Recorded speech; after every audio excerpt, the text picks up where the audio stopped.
สิทำความรู้สึกตัวเองเนาะเฮ้ยจังไดมึงเฮ็ดคลิปมานี่คือบ่มีคนติดตามมึงเลยมึงว่าจังไดบ่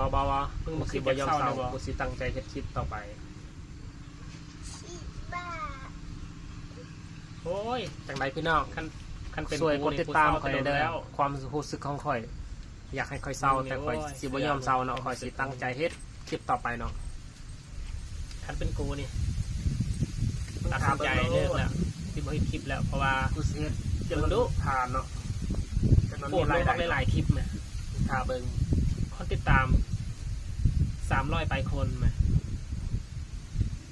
โอ้ยมึงจะสิมาเว้ากูจังไดมึงก็บ่ผ่านอยู่แล้วจังไดกูก็ผ่านอยู่แล้วเศร้าโลดเพราะว่ากูสู้เนาะเนี่ยคนเบิ่งเนี่ยกาสวยกดติดตามสวยกดไลค์กดแชร์น้องนะครับเอาแล้วแต่มึงเนาะแล้วกูสิถาเบิ่งว่าบักนี้มันสิมีคนติดตามเพิ่มบ่เนาะบ่แบบว่า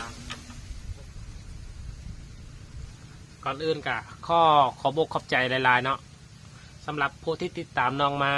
ตั้งแต่โดนๆแล้วเนาะถึงว่ามันสิบ่หลายแต่ก็ขอบอกขอบใจหลายๆเนาะจังไดคลิปนี้ก็ฝากแชร์ฝากกดไลค์แล้วก็ใครที่เข้ามาเห็นเลื่อนมาเห็นคลิปนี้แล้วก็จังไดก็ฝากกดติดตามน้องเพิ่มเลยเนาะตอนนี้คนติดตามน้องกับประมาณ397คนแล้วแล้วก็ยังอีกประมาณ108คนนี้น้องกับ10,000กดแบบว่ากดที่1เนาะก็คือ500ผู้ติดตามเนาะจังไดก็ขอกำลังใจจาก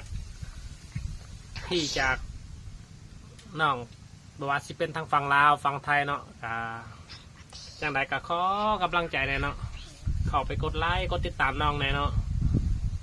ถึงว่าคลิปน้องเฮ็ดกับสีบอดีพอเนาะแต่ต่อไปน้องกับสีตั้งใจเฮ็ดให้มันน่าเบิ่งเนาะถ้าคลิปนี้แตกแบบว่ามีคลิปหนึ่งแตกแบบว่า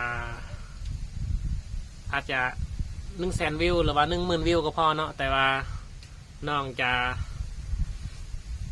ถ่ายคลิปเต้นกับลูกชายเนาะจังไดก็ฝากเขาไปกดติดตามกดไลค์กดแชร์เด้อเนาะ